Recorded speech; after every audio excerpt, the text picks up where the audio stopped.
আসসালামু আলাইকুম, welcome to my blog. তো দেখতে পাচ্ছ আজকে আমরা বেরিয়ে গেছি তিনজন। ওই পর থেকে এলাম আমরা, এখন যাব কোথায় যাব জানি না, বেরিয়ে গেছি বাস এটাই জানি। তো চলো দেখা হচ্ছে, কোথায় যাচ্ছি তোমরা দেখতে থাকো। এই ফাঁকা রাস্তায় চালাতে চালাতে চলে এলাম কলার বাগানে। কলার বাগানে এসে একটা দেখতে পাচ্ছ সামনে মোড় পড়ছে, তো এই মোড়ে আমি এবার কোথায় যাবো আর বুঝতে পারছি না। তো এইদিকে দেখলাম ডান দিকে গিয়ে, তারপর দেখছি ডান দিকে না যাবো না, তারপর এখন চলে গেলাম আমরা বাম দিকে। তো কলার বাগান ছেড়ে চলে এলাম আমরা এখন আফ্রিকার জঙ্গলে। তোমরা দেখতে আফ্রিকার জঙ্গল থেকে চলে এলাম, এখন দেখতে পাচ্ছ দুবাইয়ের রাস্তায় চলে এসেছি। তো দুবাই থেকে বেরিয়ে আবার চলে এলাম আফ্রিকার জঙ্গলে। দুবাই আফ্রিকার জঙ্গলেই চলছে আমাদের, দেখতেই পাচ্ছ। তো চলে গেলাম কুলগাছি থেকে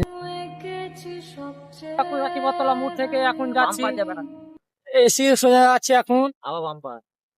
তো এত রাস্তায় বাম্পার কি বলবো। তো দেখতে থাকো, খুব সুন্দর জায়গাটা, নদীর ধার ধার দিয়ে যাচ্ছে, দেখতে পাচ্ছ রাস্তাটা খুব সুন্দর। ঠিক আছে, এখন যাচ্ছি, দেখতে পাচ্ছ একটা ছোট বাচ্চা ছেলে মোটরসাইকেল চালাচ্ছে। দেখো ছেলেটা পড়ে আলো পাল্টায়।